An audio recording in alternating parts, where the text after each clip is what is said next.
Ito'y pagkain ng mga taga Bicol. Ayan siya guys. Masarap itong ulamin.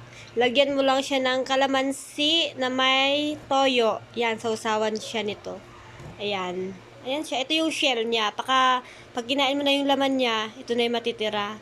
At ito ay pwede mo rin siyang biakin at may laman pa to na pwede pang kainin. Yung kulay white niya na ginagawang pili nuts na matamis.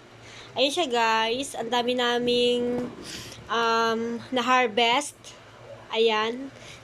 Actually, isang nigo. Kaya lang, kinain na namin yung iba. Ayan siya guys. Pagkain ng mga Bicolano. Masarap at masustansya. Ayan.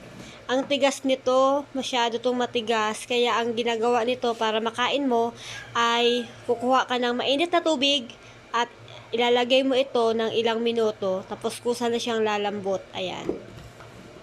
Ayan siya guys. Sarap.